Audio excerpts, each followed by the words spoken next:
Hola, buenas madrugadas. Ya tenemos todo listo para un nuevo viaje, un cargamento de temas para esta semana. 4 horas tenemos hasta las 4, las 2 en las Islas Canarias y mañana, las 3, perdón, en las Islas Canarias y mañana otras 2 horas preparadas para viajar hacia esos mundos que están ahí fuera. Ese es nuestro único objetivo, buscar respuestas desde aquí, desde Radio Nacional de España. Los datos. Muy buenas noches, Miguel. Un placer que estés con nosotros.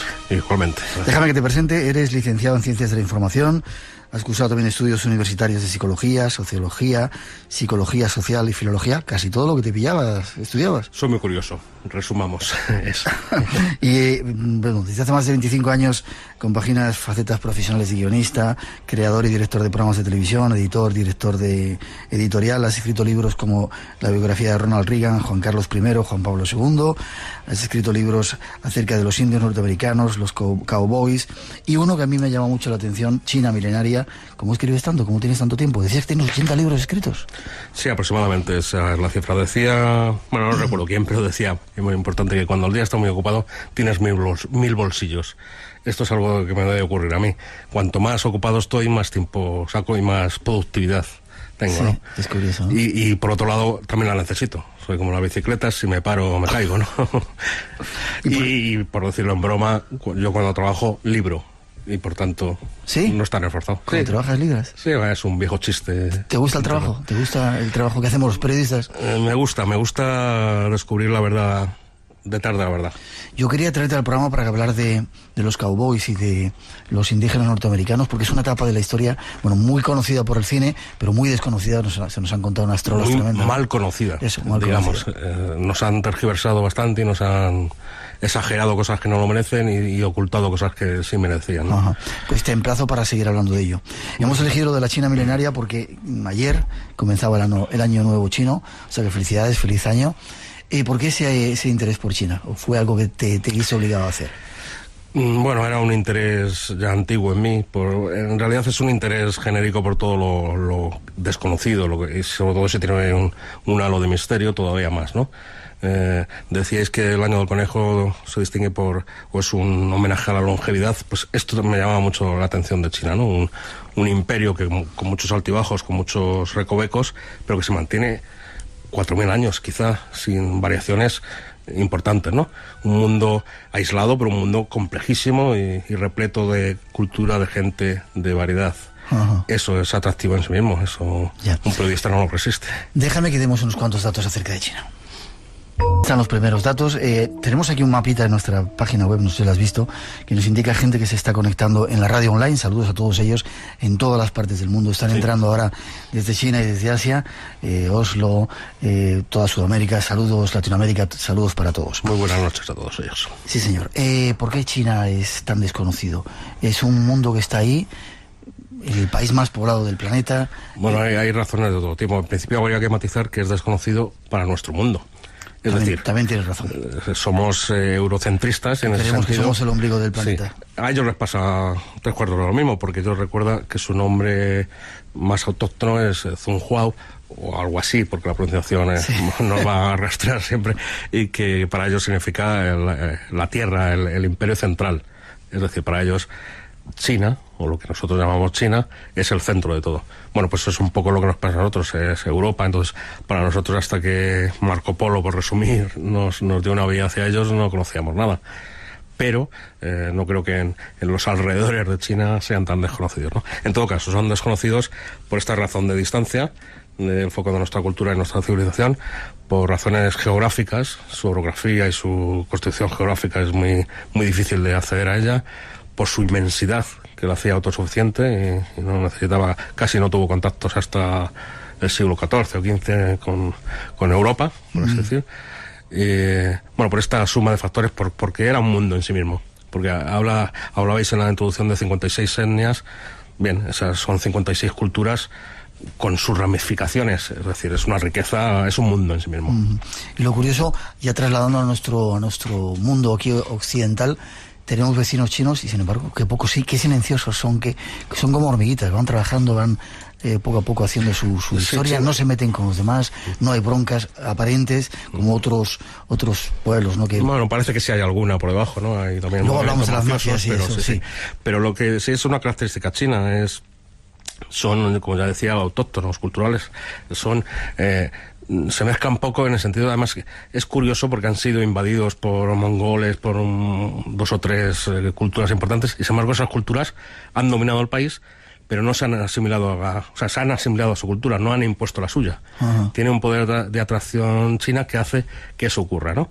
Que hasta el formador del imperio, como luego veremos, ni siquiera era de la etnia ni de la cultura central en aquellos momentos en aquellas tierras inmensas, por otro lado, sino que él llegó, se apropian del territorio, pero asumen las culturas, los modos y las tradiciones y la mitología que ya existía allí. Es cierto los tópicos también que dicen de dónde se entierran a los chinos, que se mueren y aquí no se ve ninguno. Sí, eso es una leyenda urbana de que, bueno, parece ser que también los repatrian. Eso oí decir al embajador, que se los lleva a su país, sí, ¿no? Lo repatrian, incluso está subvencionado, pero creo que ya aquí también hay enterramientos de ellos, creo, ¿eh? Y si se ponen a saltar todos juntos, ¿tú crees que realmente el planeta, decía Mao, me parece, ¿no? Sí. Que si nos pusiéramos todos a saltar en el mismo momento haría que el planeta diera la vuelta. Sí, es una derivación de lo que se llama el efecto mariposa. Ya sabes, que si se mueve las alas una mariposa en Brasil, quizá ocurra un cataclismo en China, ¿no? Pues esto es al revés, ¿no? Si en China, pero evidentemente físicamente no ocurriría. Lo que sí es cierto es que, como vamos a ver en los años próximos, China va a dominar el mundo. Eso te iba a decir, ya lo veremos. Se dice que en 20 años va a ser la primera potencia. Yo creo que ya lo es. En exportación es la primera potencia ya. Y de momento está ganando terreno en nuestros campos. De pronto luego creo yo que conquistará también su cultura, también nos llegará, que esas todavía no nos está llegando. Dicen que estudiar chino es la mejor inversión que se puede hacer en el futuro. Vamos a tener que empezar a aprenderlo. Sí, pero es difícil, es difícil. Bastante. 900-137-137 nuestro teléfono por si queréis intervenir. Estos eran los primeros datos. Nos vamos a la historia para contar algunas leyendas y sobre todo tratar de conocer un poco más ese imperio que está ahí, pero ha sido siempre que se nos viene encima, y celebrando ese año del conejo. Feliz año para todos. Hay gente de ese país también escuchándonos. Tras esa introducción seguimos. Insistimos en nuestro teléfono 900-137-137 por si queréis intervenir. ¿Cómo surge China? El imperio chino, me refiero. Sí. China es un aluvión de muchos componentes, ¿no?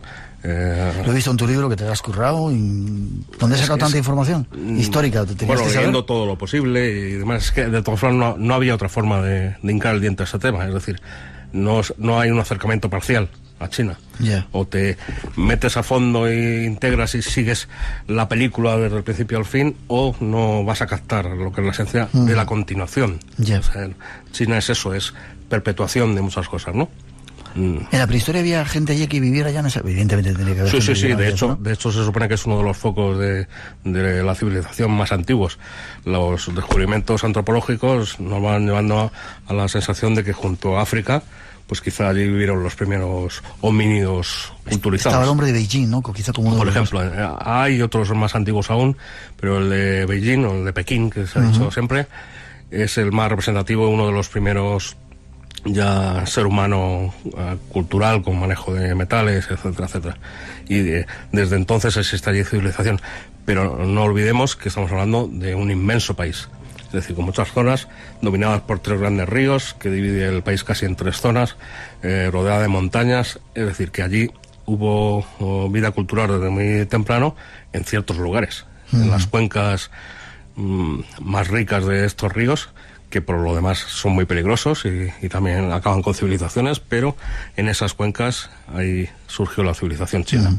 Y a lo largo de muchos siglos, ellos tienen una historiografía que se remonta bastantes miles de años atrás, que hasta ahora se ha considerado, hasta hace poco se ha considerado que era mitológica, pero que poco a poco los descubrimientos van comprobando que no es tan mitológica, que sabiendo leer como siempre entre líneas y demás, corresponde a hechos ciertos, ¿no? Hay un pasado mitológico, que ahora nos referiremos a él, si te parece. Sí. Pero después hay uno ya historiográfico, dominado por 5 emperadores, que aunque hablaremos de ellos y tienen nombres individualizados, en realidad se piensa, la historiografía moderna piensa, que son 5 culturas que dominaron una temporada en aquellos territorios, ¿no? Y que poco a poco fueron conformando y preparando el terreno a que esa multitud de pequeños reinos, casi de taifas, muy aislados y guerreando siempre entre ellos, llegase un personaje muy dominante, comparable a Alejandro Magno o Gengis Khan después, y unificase todo aquello en muy pocos años. Bueno, vamos a desglosar esto un poco. Sí, vamos a ir primero al origen mitológico. Muchos otros pueblos, discúlpame, hablan de que en su mitología había contactos con dioses, no sé, seres que venían del cielo, etcétera, etcétera. ¿Eso está en India también? En China, en India está plagado, en Egipto hay algunas referencias. Sí, pero eso sería ya una segunda fase de contacto, de que los dioses bajan a la tierra y algunos humanos subían a través de lianas, de árboles, de otros métodos.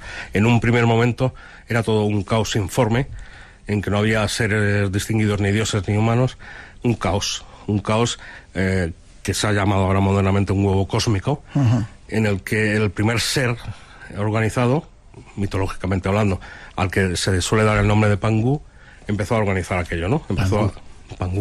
Empezó a organizar distinguiendo el cielo de la tierra, en sus términos, el yin del yang, y se colocó entre medias de ambos y, haciendo fuerza, logró separarlos cada día un poquito, hasta que así, en un primer periodo de 18.000 años, consiguió establecer una separación. En eso, después de 18.000 años, se ve que el hombre se cansó un poco y decidió descansar. En ese descanso falleció, y de cada una de sus partes, de las partes de su cuerpo y de su alma, fueron surgiendo todo, ¿no? Por ejemplo, de sus venas salieron los ríos, de su aliento salió el viento, de su corazón el hálito que todo movía, etcétera, etcétera, ¿no? Y eso fue conformando lo que ya todos conocemos como un mundo formado por los humanos abajo, y en el cielo los dioses. Eso no rompía con la relación entre dioses y humanos, y la intervención molesta de los dioses en la vida de los humanos, ¿no? Porque no olvidemos que, como pasado en Grecia o en India, además, los dioses no son seres beatíficos, son seres juguetones, beatíficos, belicosos, y que intervenían en la vida a su libre albedrío, casi en la vida humana, ¿no? Y jugaban con esos barros a hacer lo que ellos querían. Bueno, hubo que establecer una distinción, y ahí ya es cuando del cielo bajaron los que llaman los 3 Augustos y los 5 emperadores, que son los primeros personajes con un viso de reyes que fueron organizando aquel mare magnum chino. Los 3 Augustos y los 5 emperadores. Exacto. ¿Quiénes eran los 3 Augustos? Bueno, hay muchas mitologías, muchos nombres, pero se suele optar, o los más comunes es Fuxi, Nuwa y Zenón. Cada uno de ellos es responsable, o se le responsabiliza de la invención de algo, la agricultura, el lenguaje, la escritura, el trato con los animales, etcétera, etcétera. Y cada uno de ellos fueron conformando la personalidad del ser humano, ¿no? En su conjunto, bueno, unos se siguieron a otros. Esto es lo que te decía, que visto desde el punto de vista paleontológico, se entiende que son culturas distintas, que cada uno fue aportando a la ganadería, a la agricultura, etcétera, etcétera. Pero en conjunto ellos 3, que ya te digo que son personajes muy nebulosos, que cambian de nombre, no se sabe muy bien de ellos. En algunas mitologías son femeninos, en otros masculinos. En una es la que es la madre de todos los seres humanos, pasa a ser el padre. En fin, todo es muy... Porque vuelvo a insistir que China es un mosaico cultural, y cada uno tiene su aportación, ¿no? Pero me te pregunto una cosa, ¿cómo llegan a la Tierra? ¿Tiene algún tipo de vehículo para llegar aquí? Como en otros lugares, vimanas, aquí tenía que preguntarte si eran extraterrestres, estando en el espacio en blanco. No, Pagu los bajó antes de morir, de lo que contábamos antes, y deshacerse en partes, los bajó del cielo y los instaló en la Tierra. Ya. Eso es lo que explica la mitología, nada, ningún proceso más, ¿no? Ya. Y esos seres fueron conformando hasta ya dar paso a los 5 emperadores, que dejadme que lea los nombres, sí, porque que son Xuanzhu, Diku, Tanjiao, Yusun, y sobre todo el emperador amarillo, que es el primer gran personaje que conformó la entidad que ahora conocemos como China. Bueno, el emperador amarillo, ya digo, el llamado primer emperador, que su primera gran lucha, ya digo, China, nunca hay que olvidar que es un territorio sometido al fragor de sus grandes ríos, que destruyen cada 2 por 3. Por poner un simple ejemplo, la última gran inundación y cambio de curso del río Amarillo, que ocurrió en 1881, cambió la desembocadura 500 kilómetros. No me digas. Sí, así fue. Y, por supuesto, fue un cataclismo que acabó con millones de personas, etc. Bueno, pues eso, se supone que han ocurrido unas 1880 inundaciones de ese calibre en los últimos 2000 años, o sea, prácticamente casi a una por año. Hay que pensar que los seres estaban sometidos a eso, así que su primera lucha del emperador amarillo y de los propios chinos era tratar de dominar las aguas. Y así fue. O sea, encargaron a un personaje que intentara hallar la forma de dominarlas. Este personaje fracasó, le ajusticiaron, pero le encargaron curiosamente a su hijo que prosiguiera con esa labor. Su hijo pasa a ser uno de los ejemplos en chinos de dedicación a un trabajo, ¿no? Se cuenta que 3 días después de su matrimonio se encomendó a esta tarea, pasó 18 años sometido a todo tipo de privaciones, incluso se comenta que pasó por delante de su casa varias veces y ni siquiera se paró a saludar a su mujer, porque con ese espíritu tan característico chino estaba volcado en el esfuerzo de dominar las aguas. Lo consiguió. Y lo consiguió de tal forma y con tal inteligencia que el rey de entonces le declaró sucesor a su trono, postergando a su propio hijo natural, ¿no? Ese último, el rey mitológico, es el hermano de este emperador amarillo que decimos, a quien le prosiguió. Y por tanto el emperador amarillo sería el primer rey dinástico que se recuerda en China. Histórico o semi-histórico. 2:30, 1:30 en las Islas Canarias, 900-137-137, nuestro teléfono por si queréis participar. 2 citas cada semana, de 2 a 4 de la madrugada. 1 hora antes en Canarias, los sábados y domingos. Espacio en Blanco. En Radio Nacional de España, con Miguel Blanco.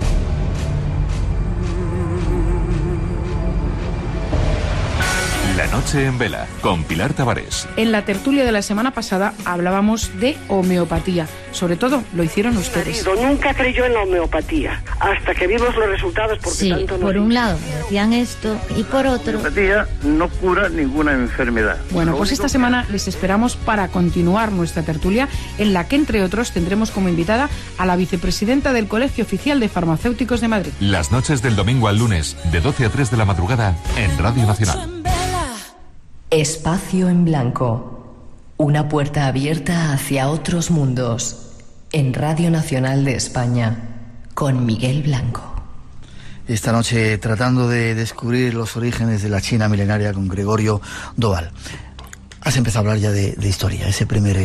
Sí, ese primer emperador, que su nombre histórico es Huang Ti. Juan se interpreta en Europa como emperador, y Ti sería Augusto, Supremo o algo así, ¿no?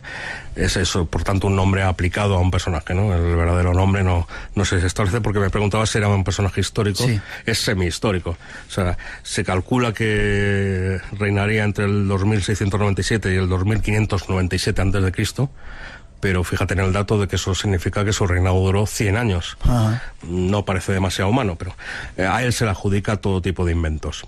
No solo a él, sino a su equipo, por así decir, ¿no? Es el primer gobernante que además tiene ministros, etcétera. Se supone que enseñó a los chinos a la confección de ropa, la cocina, la agricultura, el arado, los instrumentos musicales, la notación musical. Incluso se supone que es el padre de la medicina tradicional china. El gran clásico de la medicina china se supone que él mismo lo escribió con su propia mano, del cual, por cierto, solo se ha conservado la mitad del manuscrito, así que otra mitad no sé, desconocida, ¿no? Con esa mitad parece que ya nos ha valido, pero hay una mitad escondida. Vaya personaje, ¿no? Así que es un personaje a mitad de camino entre la historia y la mitología. Y ese es el que rompe un poco el puente que había entre los cielos y la tierra para que los dioses dejaran de bajar y dar la lata. Y es el primero que constituye en China un estado, una organización con unas jerarquías, con un rey ayudado por unos asesores, ministros o llámalos como quieras, y una organización que domina un territorio, que impone una misma cultura, una misma ley, una misma modos de actuar, ¿no? Unifica un poco todo. Unifica todo, sí, exactamente. Inventos chinos. Los chinos han dejado para la cultura del resto del mundo. Bueno, primero llega Marco Polo y los descubre. Hasta el siglo XIV, decías, vivían aislados, no los conocíamos tampoco. Sí, hubo pocos contactos, hubo algún contacto muy esporádico e intermediado, con Bactria, además con el Imperio Romano. Incluso ya sabes que hay la vieja leyenda de una legión perdida que acabó en China, combatiendo, etcétera. Ha habido contactos de ese tipo muy esporádicos, pero hasta Marco Polo y otros personajes contemporáneos de él no hubo en realidad mucho contacto y sobre todo mucho tráfico, mucho comercio, ¿no? Ellos habían desarrollado, ahora hablamos de nuevo de Marco Polo y de los inventos, una cultura tan espléndida como podía ser la griega, la romana, la misma hindú, ¿verdad? Incluso más, o sea, tenían redes de carreteras, tenían instrumentos de arados o de... tenían instrumentos de guerra, tenían pólvora, aunque no la usaban para la guerra al principio, tenían medicina, como habíamos dicho, tenían música, es decir, una cultura yo creo que más rica en ese sentido. Y también una ingeniería, o sea, construían canales, construían murallas, construían grandes barcos.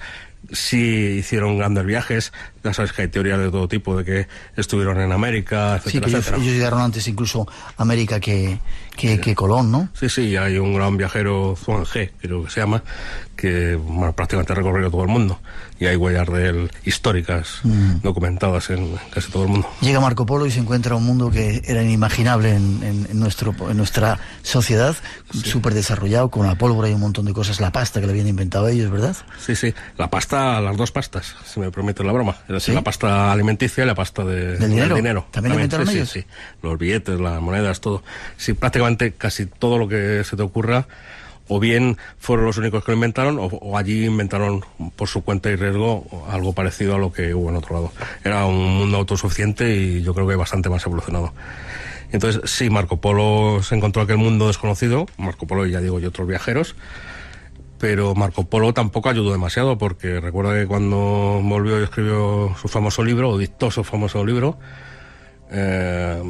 inventó tanto como contó. Entonces su relato no se sabía hasta qué punto era verídico y hasta qué punto no. De hecho, los historiadores no saben muy bien qué parte de lo que contó es real, hasta qué punto fue alcalde de varios sitios, por ejemplo. Ese tipo de datos están todavía un poco dudosos, ¿no? Pero lo que sí es cierto es que lo dio a conocer todo ese imperio desconocido hasta entonces. Sí, pero no fue solo Marco Polo, fue Venecia, esas que tenía una red comercial muy importante de todo el mundo, y ese fue el verdadero vehículo por el que vino. Por ejemplo, la seda, que la llevaron de extraperlo, podríamos decir, dos monjes, según se cuenta en sus bastones de peregrinos. Ahí llevaron los gusanos, y así por primera vez en Occidente la seda se veía y se cotizaba mucho, pero no se sabía cómo los chinos lo hacían, ¿no? ¿Le robaron el secreto? Le robaron el secreto, exactamente, sí. ¿Y la mujer qué papel tenía dentro de la sociedad china?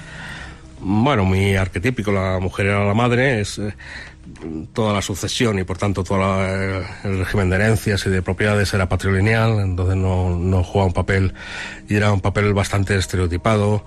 Bueno, podemos decir que al mismo nivel que en el resto del mundo por entonces, ¿no? Sin embargo, hay un personaje, visto aquí en la contraportada de tu libro, espera que lea, el gran emperador... Sí, la única emperatriz que ha habido. Tian, no era un hombre, sino que era una mujer. Una mujer, sí, bueno, por circunstancias históricas, era regente de su hijo y al final era ambiciosa y logró hacerse con el poder, pero es un caso aislado. Por otro lado, fue una buena emperatriz, pero ya te digo, un caso aislado y único casi. Sí hubo, como en el mundo occidental, regentes, concubinas, etcétera, que tuvieron mucho poder real, pero no era poder fáctico, no era poder entregado por nadie, no.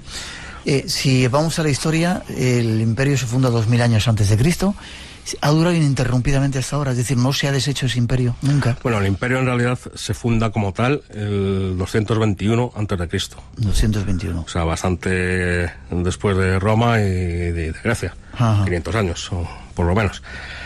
Como tal, lo que sí hubo antes de eso son muchos reinos pequeños, pero el primer emperador que logra reunir todo aquello vía guerrera, vuelve a llamarse, por cierto, se llamaba Jin Zhao, pero cambia su nombre porque esta es otra característica china, como sabemos todos, el apellido va por delante, y también es que cuando se hacen adultos toman un segundo nombre, y también en aquel entonces cuando morían se les imponía otro nombre en recuerdo a cómo había sido su paso por el mundo, ¿no? Pues este buen señor decide que eso no tiene que ser así, que no tiene que estar en manos de los descendientes la valoración de la vida de uno, menos de un rey, y que él se quiere poner un nuevo nombre. Entonces reúne a todos sus consejeros y les pide propuestas de a ver qué nombres.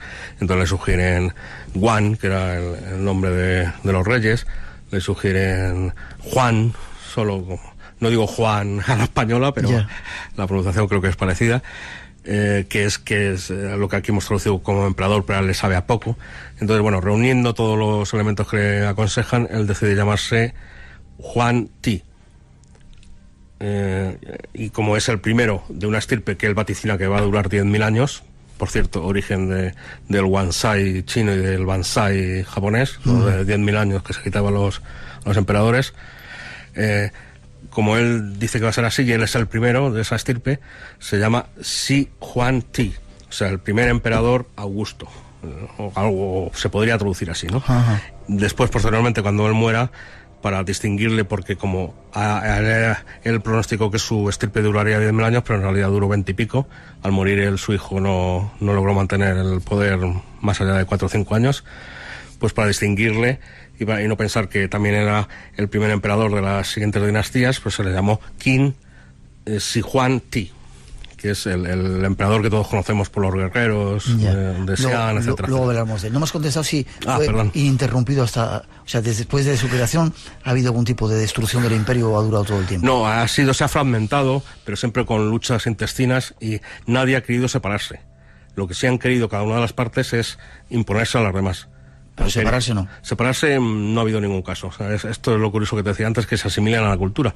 Incluso pueblos y culturas de los márgenes del imperio, cuando han podido acceder por luchas o por cualquier otra facilidad al poder, nunca han querido separarse y emanciparse y dejar a los chinos. Aparte de ellos, lo que han querido es que el chino, a partir de ese momento, fueran ellos. Ellos fueran la imagen del chino puro. 2:40, 1:40 en las Islas Canarias. Seguimos dando más datos. Queremos daros a conocer algunas. Estas son cosas obvias que casi todos conocemos, pero que tienen detrás una historia curiosa que nos va a contar nuestro invitado. 900-137-137 si queréis preguntar o intervenir en el programa de hoy. Pedimos disculpas en la pronunciación, que seguramente que los nombres están mal pronunciados, o sea que si nos están escuchando por ahí estudiantes de chino o gente china, que nos disculpe. La Gran Muralla, qué tremendo, ¿no? Es cierto que no se ve que se ve desde el espacio, dicen. En tu libro dice que no se ve desde el espacio. No, es una leyenda urbana. Sí. Bueno, urbana y rural, o sea, muy acendrada. Incluso hubo 2 cosmonautas chinos que lo aseguraron, vamos. Quisieron verla y no...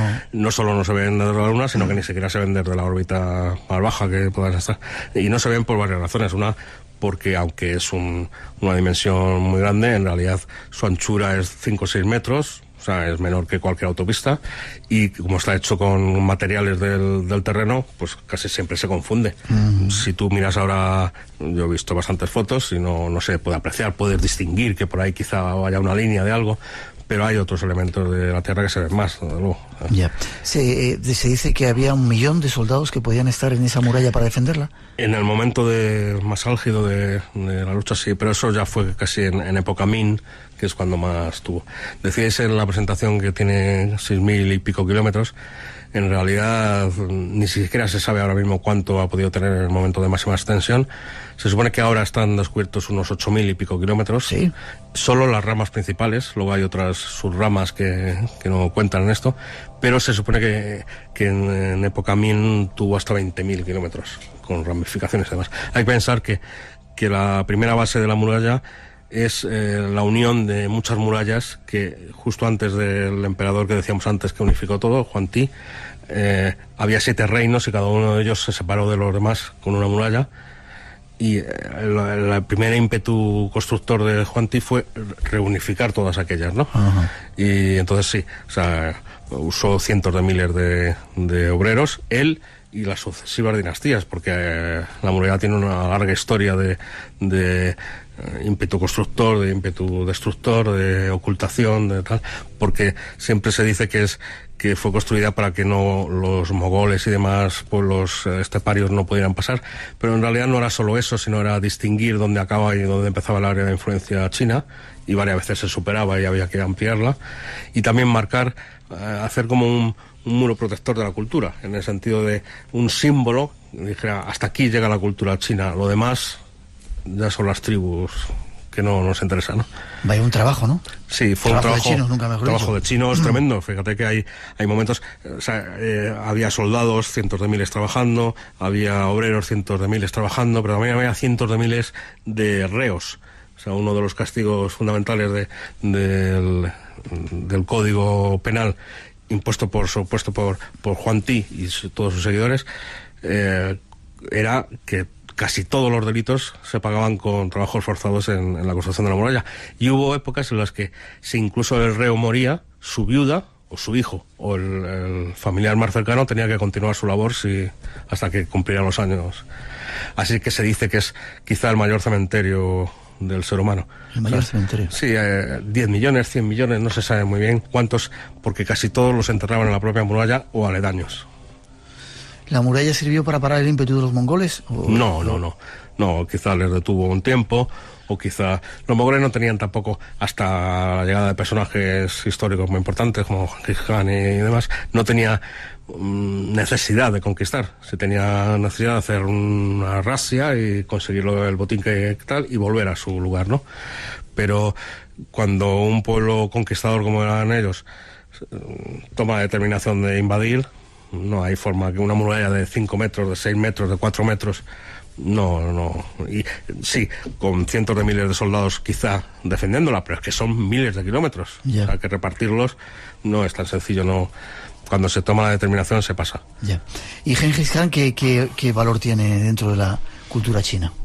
Bueno, pues un poco lo que te decía antes, cuando él y sus hijos ya determinaron invadir China y conquistarla, entre otras cosas porque también ellos estaban apurados por unos, con distintos nombres, pero por los unos, cuando ya tomaron la decisión de invadir, pasaron allí y tomaron el poder, pero no impusieron su cultura. O sea, se asimilaron a la cultura china y durante 400 años o 400 quizás, años su dinastía. Sí, su dinastía Yuan se mantuvo muchos años y sin embargo China tomó casi su máximo esplendor, pero como China, no como Mongolia ni como...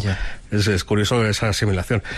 Gengis Khan tenía esa característica, él allá donde iba no destruía ninguna religión ni ningún templo, santificaba todas las fiestas de todas las religiones, mantenía todas las tradiciones, porque pensaba que ese era un elemento conquistador importante, ¿no? Para hacerse amigo del pueblo. Tipo inteligente. Has hablado de religiones.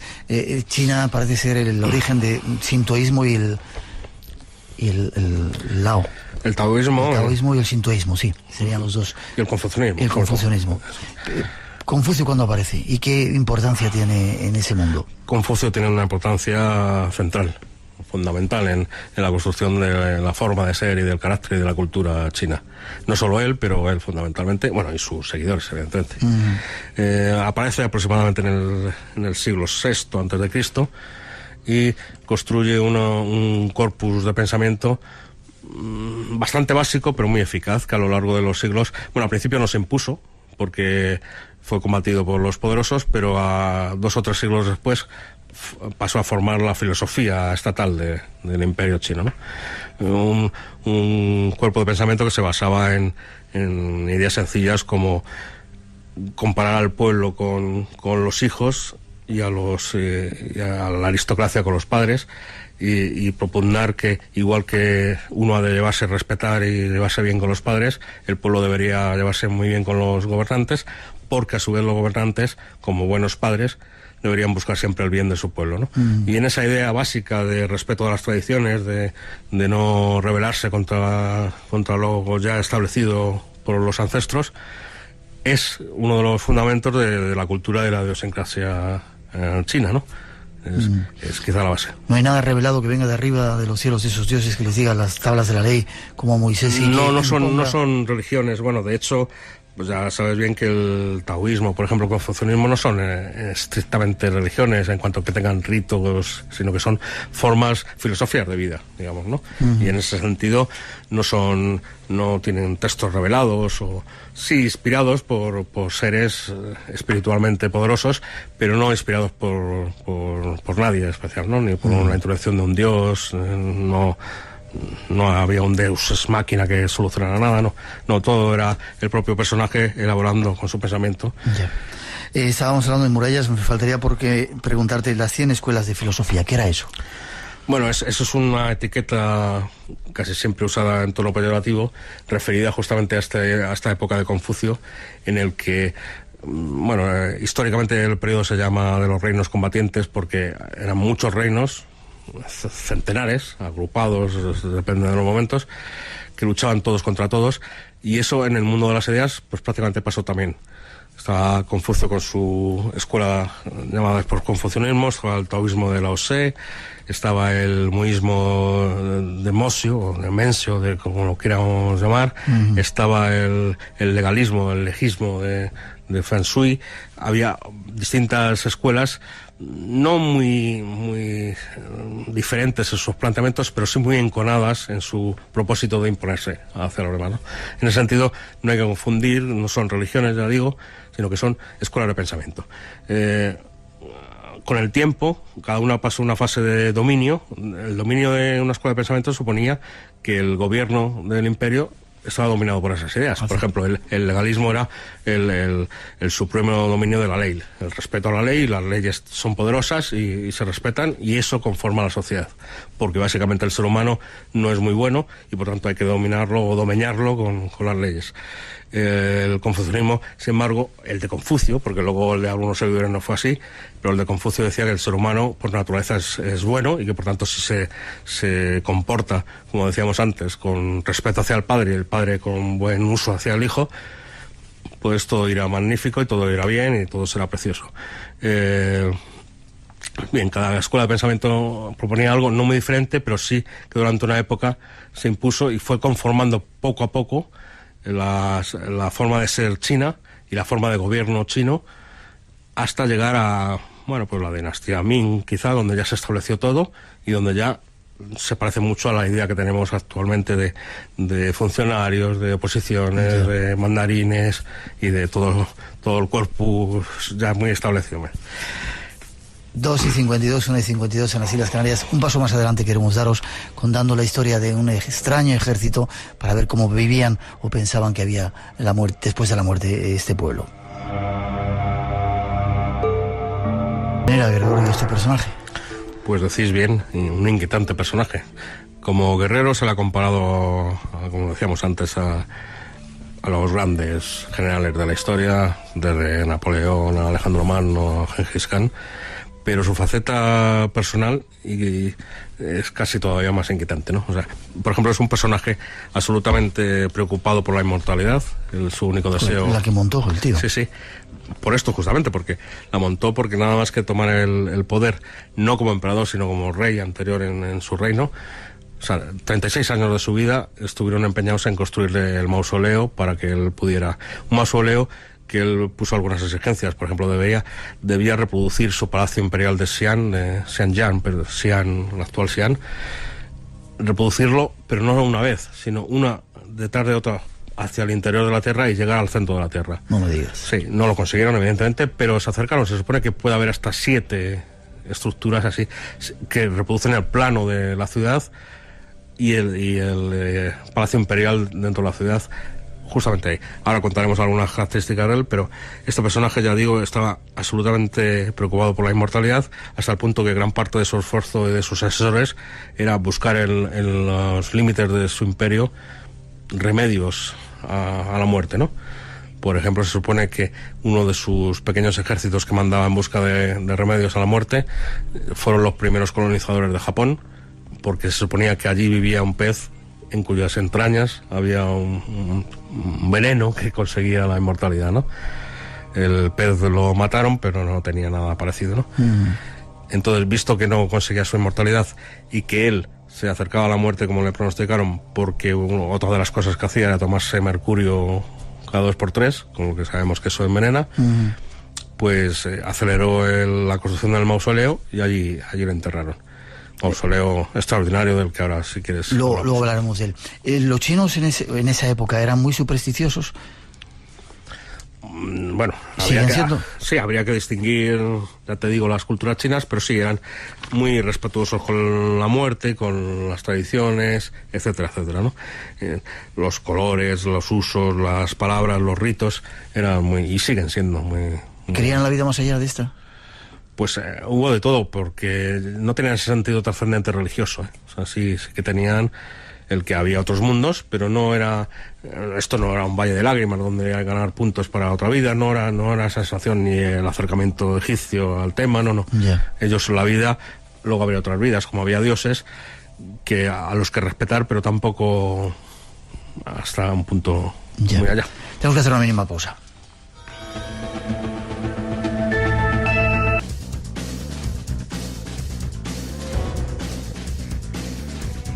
Volvemos tras las noticias, tras la actualidad. Aquí llegamos, segundo tiempo del Espacio en Blanco. Nuevos misterios se acercan a nosotros, ya veréis. Saludos para todos los que seguís ahí conectados en las redes sociales y escuchando el programa en directo en Radio 1 y Radio 5 y a través del podcast. Y sin olvidarnos de todos los que a través de la radio online, gracias a Radio Nacional de España, se nos puede escuchar en todo el planeta y, según decís, lo hacéis en más de 100 países de todo este mundo nuestro. Gracias a todos por estar conectados.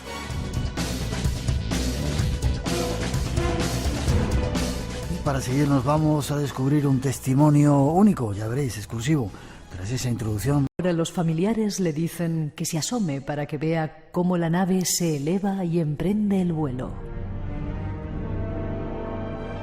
Todos se quedaron atónitos ante aquel espectáculo, hasta que el ovni, al llegar a cierta altura, se dirigió hacia Tenerife a una velocidad imposible.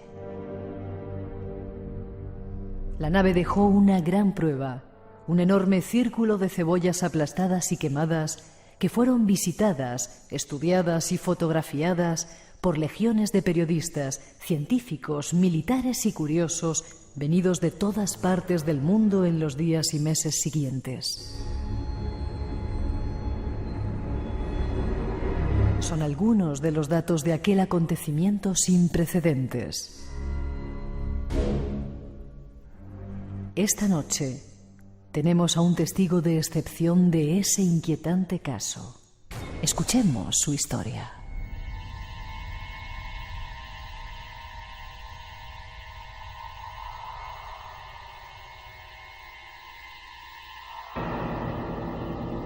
No hace mucho tuvimos una sorpresa. Una de las muchas comunicaciones que tenemos en el Espacio en Blanco nos sorprendía.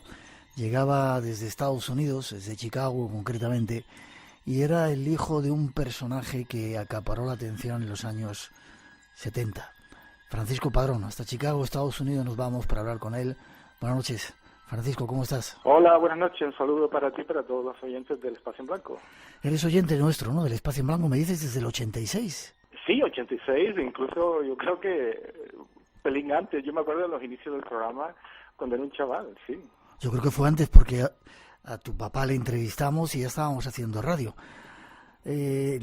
Contamos la historia, ¿vale? Eres el hijo mayor del doctor Francisco Padrón León, esa persona que fue uno de los testigos principales del caso de avistamiento del 22 de junio de 1976 en Canarias, que fue tremendo. ¿Cómo lo viviste?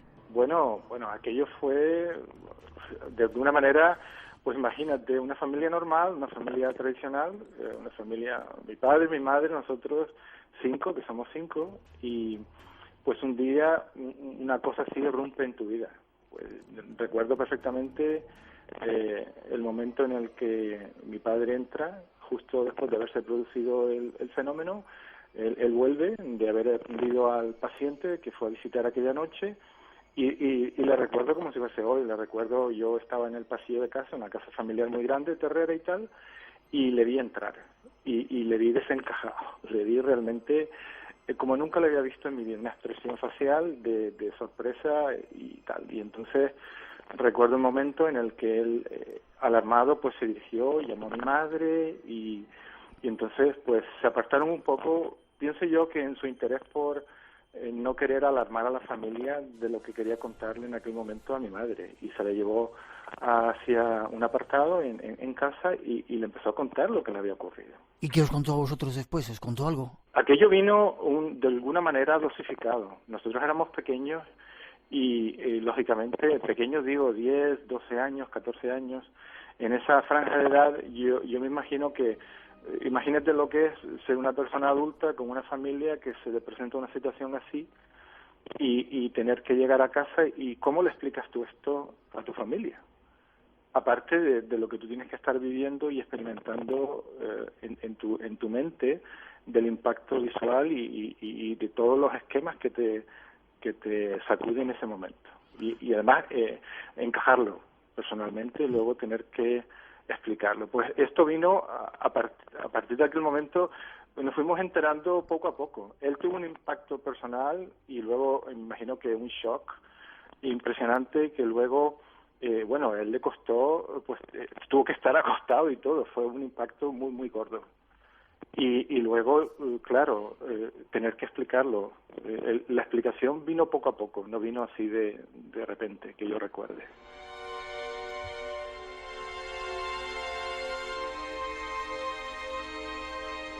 Lo que sabemos de la experiencia, Francisco, es que tu papá, no sé si iba o volvía de ver a ese paciente y vio en un campo de cebollas, creo recordar que era una esfera transparente con extraños seres dentro. ¿Fue así más o menos como os lo contó? Bueno, él cuando empezó a escribir prácticamente se ajusta al pie de la letra a lo que encontramos hoy en día publicado por los documentos oficiales del Estado que fueron desclasificados, creo que fue hace un año o algo así. Y que han sido puestos a disposición pública. Él explicó que cuando iba con su chofer de confianza a visitar pacientes, como hacía de manera habitual esos días, justo al terminar la consulta, cerraba su consulta, cogía este vehículo que lo conducía a su chofer de confianza, y iba acompañado de de la persona que era el familiar directo del paciente a la que iba a visitar en este caserío, que está en la costa noroeste de Gran Canaria, en el municipio de Las Rozas. Y al tomar una curva, pues apareció exactamente eso que has descrito, tal y como lo has descrito, y también como han descrito muchos otros testigos que estuvieron presentes en aquel momento. Incluso una señora que aparece en el documento muy detallado, que ella también vio pues algo prácticamente igual, incluso con los individuos estos, los seres, lo que quiera que fuesen, que estaban en ese objeto flotando allí. ¿Qué hora era, más o menos? Creo que eran las 10 y pico de la noche. Yo recuerdo bien la descripción del documento. Luego el ejército se tomó el trabajo de ir entrevistando a cada uno de las partes de los que fueron testigos en aquel momento, y todos se ajustaban pues a las mismas condiciones de hora, de momento del día, del cielo cómo estaba, de la meteorología.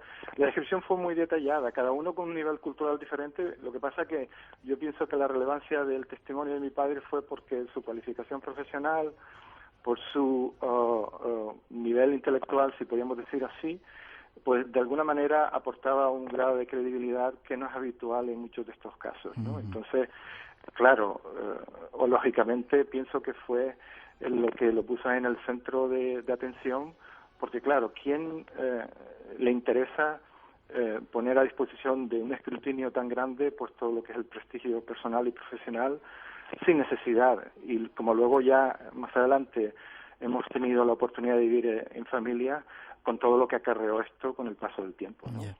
¿Es cierto que el objeto dejó una marca en un campo de cebollas que luego visitaron algunos de los testigos al día siguiente? Sí, en aquel momento creo que luego un grupo de investigadores y periodistas fueron al campo y detectaron marcas en el suelo como quemaduras o algún tipo de irradiación que dejó algo en el sedimento, en el suelo y tal.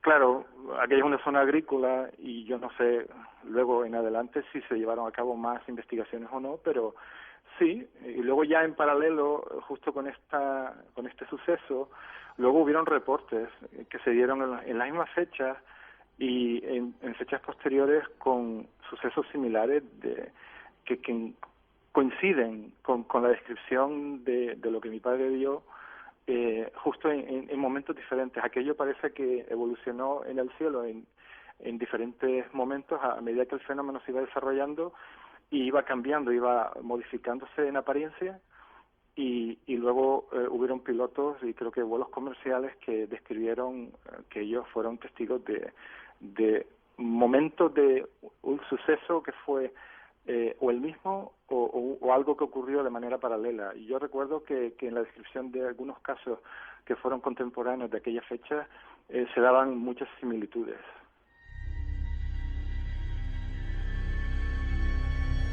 Sigamos, si te parece, en tu casa. Alguien nos contó que, bueno, fue el ejército a tomar declaración a tu padre y que le prohibieron hablar del caso bajo amenazas. ¿Cómo fue así? Sí, mi padre fue muy vehemente en ese asunto porque él lo consideró como una intromisión en lo que era la privacidad y el entorno familiar. Mi padre nunca tuvo interés en ser una persona pública, ni ninguno de nosotros, nadie de la familia tuvo interés de explotar el tema, ni de hablar, ni de describir nada más allá de lo que fue del dominio público.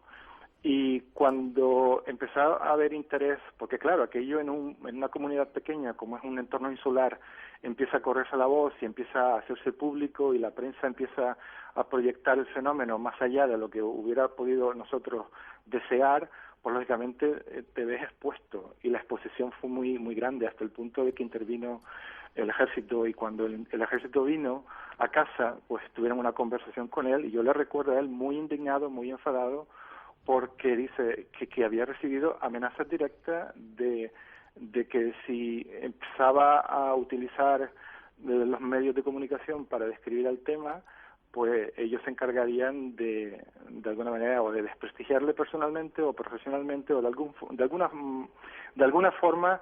No fue una invitación positiva, fue una invitación al silencio, de esta manera que lo describió en su momento. Ya.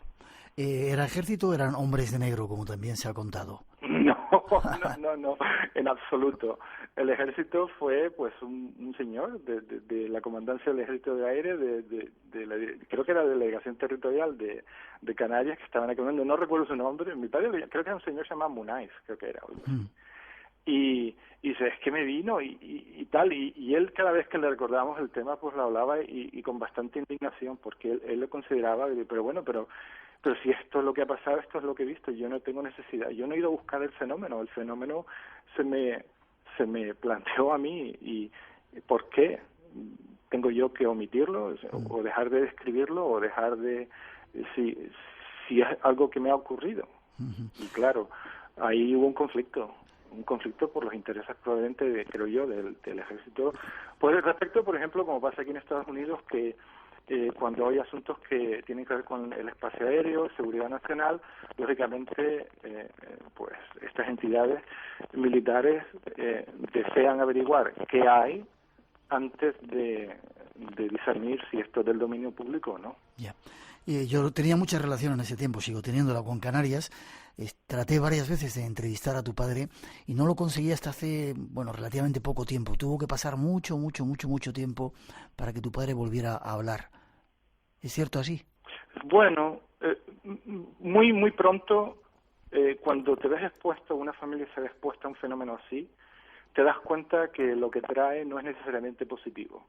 La exposición a todo lo que rodea el entorno de lo que es el mundo del ovni y la ufología atrae una cantidad de historias que no son necesariamente positivas. Yo remarco esto porque me he dado cuenta que, a fin de cuentas, todo el mundo parece tener una explicación, todo el mundo parece tener una idea de lo que hay, de lo que es, y a fin de cuentas son distracciones, y a veces son oportunismos que ocurren cuando se ve gente que ha sido testigo, no lo voy a llamar víctimas, pero testigos de toda esta historia, pues claro, te despierta la curiosidad y te convierte fácilmente en una fácil presa, diría yo, para pues gente que es oportunista, que explotan el tema para desviarlo, para utilizar a los testigos.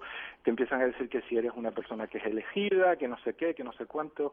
Multitud de situaciones, multitud de gente de todos los tipos aparecen en tu casa, tocándote en la puerta. En sí, el fenómeno te sustrae a una exposición que tú realmente no has podido controlar, hasta que empiezas a darte cuenta de que el fenómeno es otra cosa, creo yo, al día de hoy pienso yo que es otra cosa, más que fuegos artificiales y luces en el espacio y seres. El fenómeno es otra cosa. Lo que ocurre es que es múltiples expresiones de algo muy distinto. Ahora vamos a entrar en eso, si te parece. Han pasado más de 40 y tantos años de esta experiencia. ¿Qué crees que fue? Independientemente de que entremos en ese otro fenómeno o en esa otra interpretación. ¿Qué creía tu padre que era? Bueno. ¿Entidades extraterrestres? ¿Qué pienso yo que es al día de hoy? ¿O tu papá? Bueno, mi padre pues piensa... ¿O tu papá qué pensaba que era? Mi padre pensaba que él realmente vio un tipo de entidad, probablemente no terrestre, y que estas entidades estaban, pues casualmente, interfiriendo, haciendo sus cosas, y él, pues casualmente, pues coincidió que les vio cuando estaban haciendo sus cosas. Cuando esta gente interfirió, estas entidades interfirieron, él, pues no sé si casualidad o no, porque yo dudo mucho de la casualidad, pues estuvo presente en aquel momento.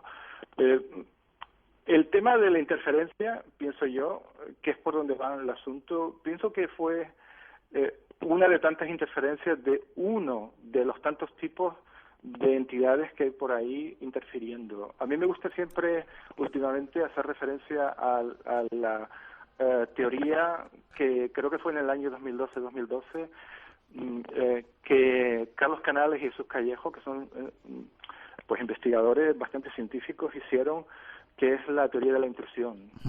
Yo pienso que mi padre fue testigo de una intrusión. Hablaremos de ello ahora. Esta noche el Espacio en Blanco, conectado con Estados Unidos, con Francisco Padrón, el hijo de ese doctor que vivió uno de los casos más increíbles acerca del mundo de los ovnis. Espacio en Blanco, en Radio Nacional, con Miguel Blanco. Como decimos con Francisco Padrón. Brevemente, ¿cómo se vive el fenómeno en los Estados Unidos? Decías Carlos Canales, Jesús Callejo, pero también hablabas de Linda Moulton Hope, que parece que ha sacado una teoría en la que relaciona un montón de fenómenos, no solamente el mundo de los ovnis, apariciones, etcétera, etcétera. ¿Crees que va por ahí el asunto, que el tema de los ovnis es algo mucho más complejo y que quizá por eso hay esa cortina de humo? Uy, muchísimo, mira. Es algo que a mí me gustaría dejar bien claro, y es que probablemente hoy en día es Linda Moulton Howe quien es la que está liderando todo lo que es el ultimísimo, no llamaría tendencia o la última teoría respecto de por dónde va el tema. Estados Unidos no se quedó en Roswell, ni mucho menos. El fenómeno está súper vivo, está muy dinámico, y últimamente, después de que Linda haya empezado a conectar ciertos puntos, probablemente ella ha recogido el testigo muy en similitud con lo que Callejo y Canales hablan acerca de la intrusión, pero es que ella ha tenido acceso a unas fuentes que probablemente solo se podían dar en un entorno como es los Estados Unidos, y que ella tiene confidentes del mundo de lo que es militar, y que se le han acercado a ella. Entonces ella comenzó trabajando en los años 80 y 90 con el tema de lo que era la mutilación de ganado. Ella es una periodista científica totalmente ajena a todo lo que es conspiranoia, y resulta que en un momento determinado se le adjudica un documental, porque los documentales que hacían era acerca de temas del entorno, de contaminación de agua, de no sé qué, o sea, era como dicen aquí, una environmentalist, que era una persona que es preocupada por el entorno y con una responsabilidad de llevar la verdad a los medios. Entonces, con ese compromiso empezó a investigar el tema de las mutilaciones, hasta que la gente, los policías que estaban en estos condados donde el ganado les aparecía muertos y les estaban causando un perjuicio económico, les decían, no, pero ¿y esto qué puede estar pasando? Y ellos decían, estos son los seres del espacio. Y se quedaban tan anchos. Y él decía, ¿cómo es que un señor, un policía de un condado aquí perdido, me dice que esto lo están haciendo? Entonces, ella se ha tomado el fenómeno como muy en serio, y entonces por el rigor profesional que tiene, mira, ella es un máster en Stanford, ella no es una periodista, digamos, sin una formación nada, digamos, no importante. Ella es una señora que lleva años con un rigor científico periodístico que es muy, muy loable. Entonces, claro, cuando se le acercan todo este personal militar a darle confidencias, cuando, por ejemplo, se retiran, ella lo coge todo con muchas pinzas y con mucho cuidado y empieza a investigar si las fechas se ajustan a donde este personaje que dice que ha pasado algo, pues esta persona que dice estaba haciendo un servicio, digamos, en no sé qué destacamento militar, ella busca todos los archivos y coteja fechas. Y ha llegado a la conclusión de que realmente hay una teoría de la intrusión que es, digamos, muy en línea con lo de Callejo y Canales, y que no solo hay una, sino hay muchas civilizaciones, digamos, al menos 3 importantes que están jugando. 3 importantes. Uh-huh. 3 importantes. Ella habla claramente de al menos 3 civilizaciones que están y han estado desde los tiempos inmemoriales pues utilizando a la humanidad como proxies en un juego geopolítico dentro de su mundo. Y claro, el tener a la humanidad de cierta manera pues en la ignorancia o en no conociendo toda la parte de por dónde va el tema, pues realmente les facilita el juego que se llevan entre ellos, digamos. Hay como un juego de distracción por parte de no sé de quién, quizá también de estas inteligencias, para que no enfoquemos el asunto desde un punto de vista más objetivo. Digamos que la importancia afecta a tantos aspectos, la importancia del conocimiento o digamos, lo que llama aquí el disclosure. ¿Por qué no se ha hecho una desclasificación absoluta y clara a toda la población? Es porque afecta desde la economía hasta la cultura, la religión, la historia, afecta a tantos campos que probablemente desencajaría todos los esquemas de muchísima gente y muchísimos intereses. Entonces, como tenemos una sociedad montada alrededor de todos estos valores históricos, de la energía, e incluso la energía libre, hay tantos aspectos que tienen que ver con esto que realmente interesa más, digamos, según su punto de vista, mantener a la humanidad en cierto grado de ceguera para que las cosas se vayan ajustando a los intereses y a la geopolítica y a los movimientos de estas entidades que de alguna manera controlan todo el juego pues desde una esfera, digamos, no superior, pero mucho más, digamos, desde un punto de vista más en la sombra, digamos. Ya. Terminando casi, no te quiero entretener más, Francisco. ¿Cómo viajarían? ¿O todo es una pantalla para estar ellos detrás escondidos? No hace falta ovnis, no hace falta máquinas para venir aquí a vernos. ¿Y para qué están aquí?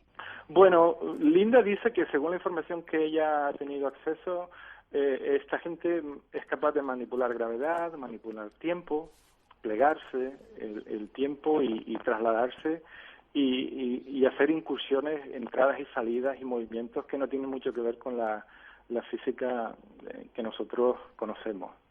Y luego, respecto de lo que va al juego, ella comenta que al fin y al cabo todo se trata de un juego que tiene más que ver con el mundo de lo espiritual que en el mundo de lo mundano. Ella dice que en su visión, después de haber hablado con muchísimos pues abducidos y personas que han sufrido abducciones y experiencias similares a las de mi padre o en otras fases más profundas, al fin de cuentas dice que todo tiene que ver con el alma humana, con el qué somos, quiénes somos, cuál es nuestro origen, nuestra conexión con el mundo, con el universo, con la divinidad y con retomar el control de la humanidad, de nuestras vidas, con autonomía, con soberanía. Al fin de cuentas, el interés de Linda, dice ella, lo repite muchísimas veces cuando habla para el público, es que a ella no le interesa nunca más ya el juego de luces, de colores en el espacio. Lo que le interesa es que el hombre sepa, porque sabiendo seremos libres y así nunca nadie volverá a estar nunca de rodillas por ignorancia.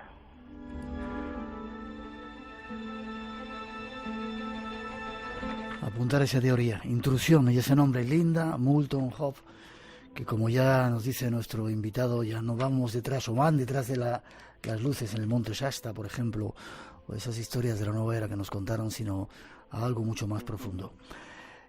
Francisco, ha sido un placer. Pues mira, igualmente, pues gracias por darme la oportunidad, y yo te digo, encantado después de tantos años de haber sido invitado por ti, y un saludo para ti y a todos los seguidores, y a la EGM, que sí, que habemos muchos en Estados Unidos y en muchísimas partes del mundo siguiendo el programa. Qué bien, que sigas disfrutando de él, sigues con ese acento canarión, a pesar de que lleves muchos años en Estados Unidos, tienes todavía el acento canarión ahí. Sí, que trae mucha dulzura a esta parte del mundo.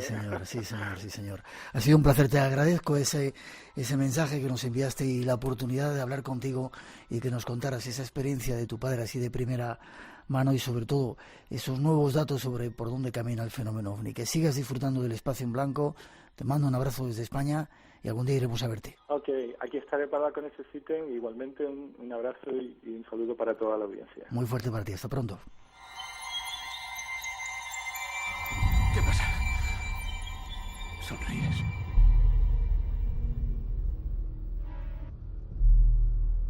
No puedo creerlo.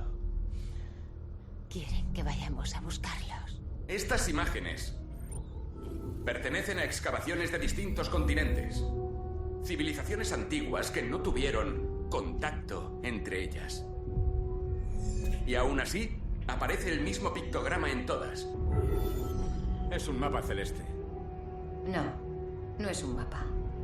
Es una invitación. Una ventana abierta hacia otros universos. Espacio en Blanco. En Radio Nacional de España. Con Miguel Blanco.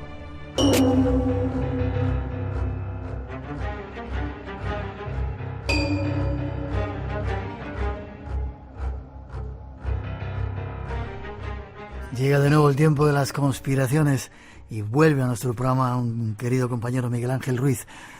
Encantado, ya está. Buenas noches, Miguel Ángel. Muy buenas noches. Qué placer que vuelvas. Encantado, como siempre, ya lo sabes. Has estado por ahí perdido un poquito haciendo otras cosas. Ingeniero, yo ya no sé qué especialidad tienes. Ingeniero de eso que hay que estudiar un mogollón para, ¿no? Soy ingeniero de telecomunicaciones, trabajo en navegación aérea, pero sobre todo ahora, y es lo que yo creo que últimamente más me tiene absorbido, es el tema de la sociología, pues para traeros conspiraciones pues de calidad. Y visto en uno de los mensajes que me mandaste que has hecho en la Universidad de Distancia, era un tema para averiguar la verdad. En neurodetectores de mentiras, sí, era un curso de neurociencia, un tema que si quieres podemos tratar otro día. Y es una evolución de lo que era el antiguo detector de mentiras, el polígrafo de toda la vida, que ahora, a la luz de los nuevos conocimientos de neurociencia, pues están saliendo nuevos prototipos que bueno, están dejando alucinada a mucha gente y que además, adelanto ya, tienen un lado oscuro detrás. Miguel Ángel Ruiz, nuestro compañero, nos habla de conspiraciones, de esos avances que a veces nos plantean, pero que por detrás tienen una cara oscura. Vamos a descubrir hoy otra.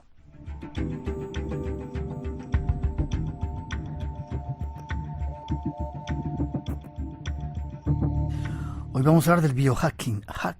¿Qué es esto? Pues es un término súper curioso en el que consistiría un poco en la capacidad, sabes que un hacker es un ser, una persona, ¿no?, que es capaz de alterar el código fuente de los ordenadores para que estos tengan otro uso, es decir, serías capaz de entrar, no sé, en un sistema informático, etcétera, etcétera, de alguna manera cambiando las tripas, ¿no?, lo que sería el código que compone el programa. El biohacking consistiría en hacer lo mismo, pero con lo que es el ADN humano. No me digas. Claro, yo creo que todo esto viene un poco de la idea de la evolución, ¿no? Que además es una idea bastante curiosa. Sabes que en su momento también fue muy discutida, muy polémica, en 1859, cuando Charles Darwin saca pues su gran libro, El origen de las especies, y de alguna manera vemos cómo todo lo que es esa evolución de las especies es bastante curiosa, ¿no? Por ejemplo, tenemos al ser humano que en los últimos 200.000 años ha tenido una evolución absolutamente deslumbrante, ¿no? Invito a cualquiera que quiera pasar por Atapuerca y conozca un poco nuestros antepasados, ¿no? Como tenemos ahí una especie de sima con muchos ejemplares muy diversos, y por ejemplo tenemos también lo que son las cucarachas, que es una especie muchísimo más antigua que el ser humano. Se hablan de unos 300 millones de años, y en ese momento las cucarachas durante esos 300 millones de años nunca han evolucionado, digamos, en un momento dado como que se quedaron estancadas. Y es muy curiosa, ¿no?, esa idea de cómo, por ejemplo, el ser humano no cesa de cambiar, y por ejemplo una especie como las cucarachas parece que quedó estancada, como si hubiera alcanzado su tope. ¿Qué tiene que ver el hacking con todo esto? Una cosa muy curiosa. Somos probablemente ya la primera especie que tiene la capacidad de rediseñarse a sí mismo. Es decir, estamos alumbrando ya una tecnología que se llama CRISPR, que obedece al acrónimo repeticiones palindrómicas cortas, agrupadas y regularmente interespaciadas. ¡Joder! Y eso lo que viene a ser, para que la gente lo entienda, es una especie de pinzas moleculares en el cual nosotros podemos cortar y pegar trocitos de ADN hasta ser capaces de editar nuestro ADN.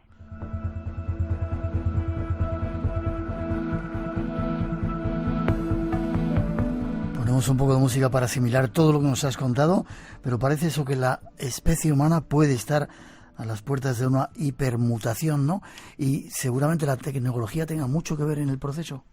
Claro, estamos hablando de que por fin podemos de alguna manera escribir en el ADN humano de la misma manera que somos capaces de escribir en un ordenador. Te pongo un ejemplo. Hace en torno a un año y medio, un grupo de investigadores de la Universidad de Washington han, codificado un virus informático en hebras de ADN. ¿Qué me dices? Eso significa que nosotros podemos escribir absolutamente cualquier cosa en ADN. Podríamos escribir el Quijote, o podríamos simplemente escribir, por ejemplo, las letras Miguel Blanco, usando de alguna manera lo que son los aminoácidos del ADN. En el fondo esto abre unas ventajas, o sea, unas puertas de rediseño absolutamente increíbles, ¿no? Se habla ya de ingeniería germinal o embriología germinal, que es curiosamente lo que está empezando a hacer China desde el año 2015 por esta técnica que os he explicado, por el CRISPR y una variación última que se llama Cas9, y en el fondo lo que estamos haciendo es que, como acordaros que ya desde el año 2003 tenemos una especie de mapa con todos los genes de todo el genoma humano, ¿no?, el que se llamó Proyecto Genoma Humano, y que en el fondo lo que es una gran colección de todos los genes posibles que tiene el ser humano, que son unos 25.000. Ya. Cuando se hizo ese mapeo del ADN humano, se llegó a descubrir que uno puede llegar a ver las enfermedades que uno va a padecer, cómo va a ser su vida en el futuro, ¿no? Sería como alta tecnología hacia el futuro, e incluso, utilizándolo bien, los padres podían tener hijos a la carta como quisieran, ¿no? Exactamente, pero en 2003 lo que no teníamos todavía era el CRISPR, que en el fondo es la técnica que nos permite, editar uno a uno cualquiera de los genes que tenemos. Lo que has dicho es muy correcto, eso se llamaría el genotipo. El genotipo, por ejemplo, son todos los genes que pueda tener una persona, digamos, toda tu información genética, se puede sacar tu genética personal, y luego está el fenotipo, que son aquellos genes que se expresan en el medio ambiente. O sea, que se expresan en una persona concreta, porque el problema, y ahora lo veremos, que esto tiene un lado oscuro, y ahora diremos por qué, es que no hay una relación directa, o todavía no entendemos por qué algunos de los genes que nosotros llevamos se acaban expresando, por ejemplo, por ejemplo, en la altura, en el color de pelo, en la inteligencia, etcétera, etcétera, y otros realmente no. Todavía hay mucho que averiguar en este tipo de cosas, pero se está avanzando. Y se está avanzando hasta el punto de que están empezando a salir lo que llamamos los biolenguajes de programación, que serían, igual que cuando tú programas ordenadores, quieres hacer una aplicación informática, diseñas un programa de ordenador escribiéndolo con un lenguaje, lo que estaríamos aquí con estos biolenguajes de programación sería, de alguna manera, programas de ordenador que serían capaces de escribir, digamos, secuencias de ADN que una vez que las tengamos, las podemos insertar en un embrión humano y, de alguna manera, fabricar o diseñar una criatura. Ya no me atrevo a llamarle humano, estaríamos hablando ya de humanos transgénicos que tengan, de alguna manera, lo que nosotros hemos pensado en laboratorio. Podríamos hablar de simplemente un poco lo que podrían ser rasgos más normales, como cambiar su color de ojos, su altura, su morfología, musculatura, color de pelo, etcétera, etcétera, pero también, y esto va a ser rápidamente un mercado, ya te lo digo, porque ya empiezan a haber empresas que de lo que están tratando es de identificar cuáles son aquellos genes que a nosotros nos resultan tremendamente interesantes. Por ejemplo, la inteligencia. Se sabe que hay 52 genes asociados a la inteligencia. Entonces, lo que se está haciendo, digamos, con este incipiente campo de la embriología germinal, es cogiendo, por ejemplo, óvulos, espermatozoides o mejor embriones, es decir, cuando ya el espermatozoide fecunda el óvulo, ahí tenemos, digamos, una serie de información genética, de ADN, y variando con esta técnica, variando uno a uno los genes como si fueran pequeños interruptores, cortando y pegando, lo que podemos hacer son, de alguna manera, seres humanos, si bien no a la carta, porque el problema de que no es a la carta, porque nos falta mucho para entender cómo esos genes luego se van a traducir en una criatura, en un ser con nuestras, digamos, con aquellos rasgos que nosotros hemos identificado, es decir, nos falta todavía mucho de cómo controlar el proceso final, pero de lo que estamos hablando ya es, como digo, hackear en el fondo ese código fuente que parece ser el ADN, que probablemente venga del universo, de Dios, de la naturaleza, no sabemos, pero por fin eso va a ser ya un producto del laboratorio.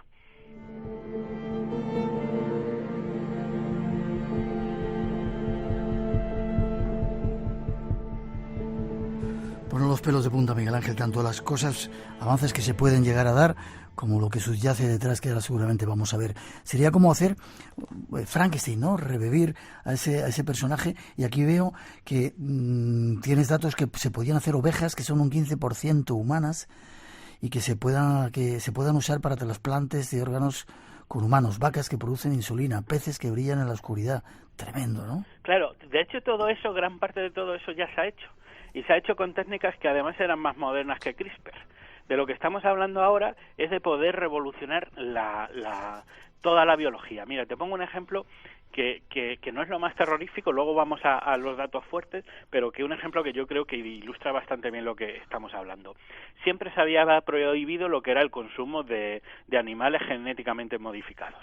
Es decir, un animal genéticamente modificado viene a ser un poco, digamos, la propiedad de una corporación, de una gran empresa, y en el fondo lo que poseemos es una especie.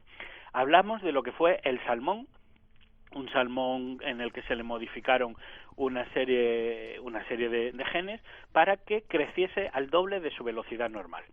Este salmón ya estaba listo en 2010, no se ha aprobado por el gobierno de Estados Unidos, por lo que era la Administración de Alimentos y Medicamentos, hasta 2015, precisamente por ya sabes, por lucha que tenemos siempre entre los transgénicos sí, transgénicos no, pero de lo que estamos hablando es que con esto podemos hacer prácticamente cualquier cosa. Salmones que en pocos meses tienen un tamaño inmenso, que ayudarán a paliar el hambre en el mundo, y otra serie de cosas. Luego tendremos que ver también esto al final cómo sale, porque ya bien cualquiera que siga el espacio en blanco, el tema de las conspiraciones, sabemos que una cosa es lo que nos dicen, esa es parte de propaganda, y luego es lo que será real.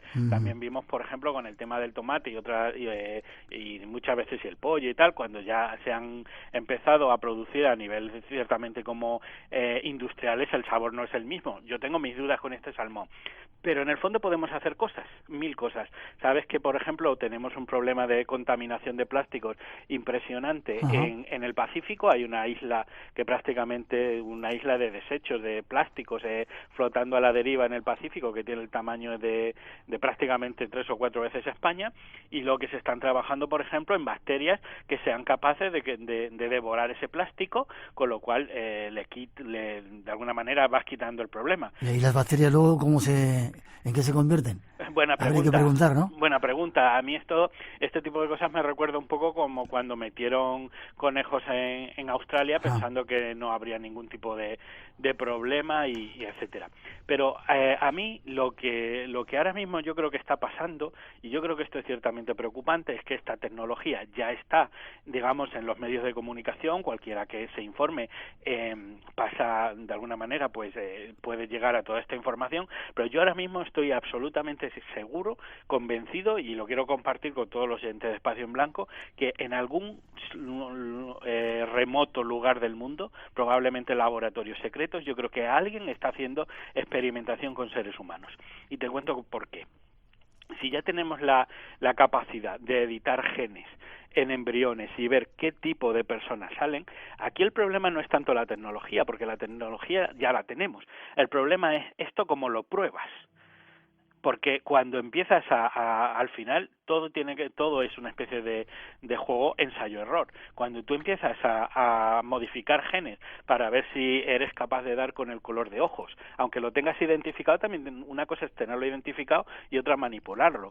Si tú, por ejemplo, te metes en la carrera por conseguir el niño probeta superdotado, y tienes que aprender a jugar con esos 52 genes que no sabes cómo se relacionan a priori, que tienes indicios, que tienes ideas, pero que no sabes exactamente qué va a pasar.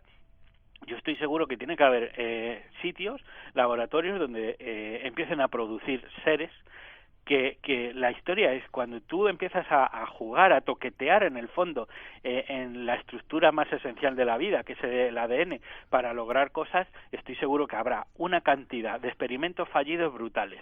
Gente, no sé si decir malforme, deforme, gente que probablemente tengan problemas mentales, gente que provoquen autismo, etcétera, etcétera. Yo estoy seguro que todo eso está ocurriendo, que se nos está ocultando, y que cuando lo tengan, no sé, probablemente digamos, esto emergerá en los medios de comunicación, como un poco cuando pasó la oveja Dolly. Hemos logrado clonar, pero los otros 40 experimentos y además es que aquí ya no estamos hablando de animales, estamos hablando de personas. Todos los experimentos fallidos con seres humanos para lograr esta carrera, estoy convencido que se nos están ocultando y que en algún momento, en algún sitio deben de estar pasando cosas realmente espantosas, ¿no?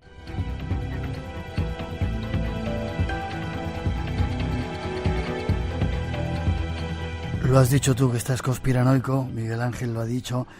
Casi terminando, pone los pelos de punta. Todos estos estudios ha sido llegar a considerar al ser humano como datos de ordenador en los que puedes intervenir, cambiar el programa, ¿no? Claro, es que date tú cuenta que en el momento en el que empiezas a juntar genes, en el fondo se convierte en información, ¿no? Si hablábamos que el ser humano tenía entre 25 y 27.000 genes, en realidad eso que dicho así parece como una información un poco abstracta, pero en el fondo esos genes tú lo puedes traducir en 2,9 gigabits de información. Al final es como cuando te bajas una película de internet, simplemente son datos. Te pongo ejemplos. La bacteria Escherichia coli tiene 4.400 genes, son 4,5 megabytes. La mosca de la fruta, Drosophila melanomaster, tiene 13.700 genes que ocupan 180 megabits. En el fondo, al final, lo que estamos viendo es que se está uniendo lo que es la informática más tradicional con la biología. Esto ya no es ciencia ficción. Tremendo. Y tengo por aquí el dato. ¿Un espermatozoide cuánta información almacena? curiosamente 37,5 megabits de información. En el fondo, quizás es el gran elemento que va a hacer que todo esto sea una revolución. El poder jugar, modificar la vida y tratarla como si fuera información informática. Ojalá caiga en buenas manos. Desde luego, ese es quizás siempre ese es el gran problema, y desde luego todo el tema de malformaciones y de monstruos necesarios que necesita una experimentación de este estilo para lograr lo que ya vemos que son humanos transgénicos que casi pues ya existen.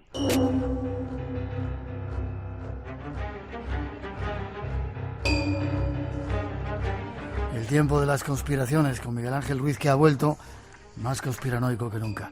Ojalá no tengas razón, pero gracias por darnos estos avisos, estas luces de lo que está haciendo la ciencia, la tecnología, para estar con los ojos abiertos. ¿Forma de contacto contigo? Pues mi perfil de Facebook, Miguel Ángel Ruiz, donde estoy activo, y si no, por mi página web Deep Politics, en deep-politics.com, y ahí atiendo mensajes y están un poco todo lo que voy haciendo de programas de radio, conferencias, etcétera. Un placer que hayas vuelto con nosotros. Te deseo lo mejor, te veo pronto en Cantabria. Venga, pues un fuerte abrazo y un saludo a todos los oyentes. Fuerte abrazo, Miguel Ángel.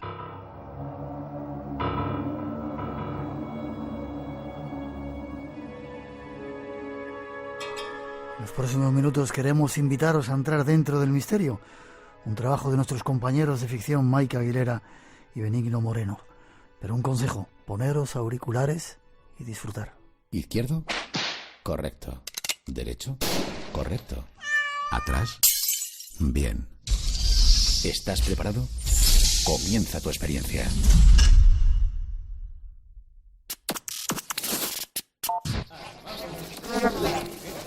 Es posible que ya escuche algo. Creo que no nos engañan. Sí, ha movido el pata. Es cierto. Espere que ajuste un par de grados. Ahora. Estaba un poco descentrado. No trate de hablar.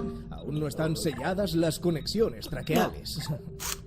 1, 2... No sé si recordará algo de lo que le ha sucedido. Sufrió usted un pequeño percance.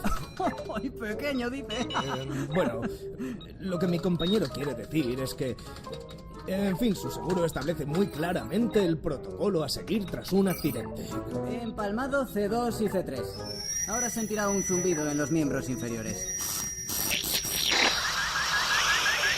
Control. Parece que falla el empalme. Reajuste. Nuestro perito evaluó su estado in situ y la compañía activó inmediatamente el proceso de reubicación de lo único que se pudo recuperar indemne. Y C3. Ajustado. Prueba 2. Y por eso le hemos sometido a un trasplante de cabeza. Vamos con el bloque superior. Lamentablemente, su seguro es de empresa, ¿verdad? Y por tanto es de clase B. B de basura debe ser. Por eso, este cuerpo es analógico. ¿Anal? Lógico. Es una vez. Y claro, la instalación puede ser más compleja. Esto no hay que lo enchufe. Aún así no sentirá nada. Ya conoce el lema de nuestra compañía. No hay dolor. Si hay color. A ver, intente mover la mano izquierda. ¡Ay! Atención, control. Está espejeando. Descarguen el parche de seguridad. ¡Está roto un diente! Espero que tenga un seguro tipo D. Usted tranquilícese. Esto sucede a veces. Aunque ya no debería, ¿sabes? 98, 99 y 100. Listo. Mueva ahora la mano izquierda. Así. Apriete, suelte. Apriete, suelte. Control, extremidades superiores ajustadas. Vamos a erguir el cuerpo. Un momento. Antes, deberían revisar los procesos torácicos. No hace falta, eso viene dado. No si soy yo quien tiene que firmar el indexado. Querrá decir no si soy yo quien va a cobrar el bonus. Venga, cumpla con su trabajo. El indexado. Control, revisión torácica. Modo analógico. Desviación a 4, 6, 3... ¡Listo! Bueno, ya solo nos queda revisar la coordinación torácica y ya está. Podrá irse a casa para el posoperatorio. Respire hondo. ¡Por favor! ¡Control! ¡Revocación inmediata! ¡Revocación inmediata! Se lo avisé. Los niveles recuperan la normalidad. Usted no se preocupe, ¿eh? Todo esto es producto de la colisión sináptica. A partir de ahora podrá hacerlo usted. Por suerte, nuestra puesta a punto es exhaustiva, como ves. La verdad es que estas cosas es mejor que sucedan en nuestras instalaciones, pero para eso hubiera debido ampliar su póliza a un seguro tipo A. Ah, de haberlo pensado antes. ¿Usted quiere concentrarse en su trabajo? Vale. No le haga caso. Cada uno vive según sus circunstancias. ¡Hala! Niquelado. Yo voy a dar unos pasos.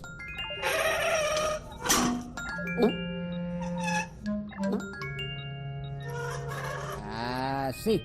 Muy bien. Claro, por su cara de extrañeza creo adivinar que no termina de identificarse con esos pasos. Deje que le explique. Ahora hacia el otro lado. Sin ayudita. Su empresa no especificó un tipo de cuerpo concreto al rellenar su alta online. Por eso la compañía le ha adjudicado el primero de nuestra lista de donantes. Saltito. Saltito. Aquí está. El de una mujer de... bueno, sus edades son similares, año más, año menos. Decenio arriba, decenio abajo. Bueno, ergonómicamente su compatibilidad era excelente. El cuerpo le queda un poco pequeño, quizá. ¿Pero qué dice? ¿Qué está diciendo? Bueno, va en gustos. Era una señora de Azcoitia, tenía su parroquia, no crea. Románica debía ser, porque madre mía cómo está. En fin, creo que nosotros ya hemos terminado. Puede salir por la puerta del fondo. ¡Se le envía el regalo! Oiga. Sí, esto es un detalle de la compañía. Para fidelizar al cliente, ya sabe. Es una bolsa de plástico. Para taparse el pelo cuando llueve. Lo hemos visto en internet. Nos veremos en su revisión bianual. Venga, a disfrutar. Aprovechelo, Cuidado, no se le gaste. Hombre, para estar de oferta, no está mal. ¿Qué andares, por favor? ¿Qué andares?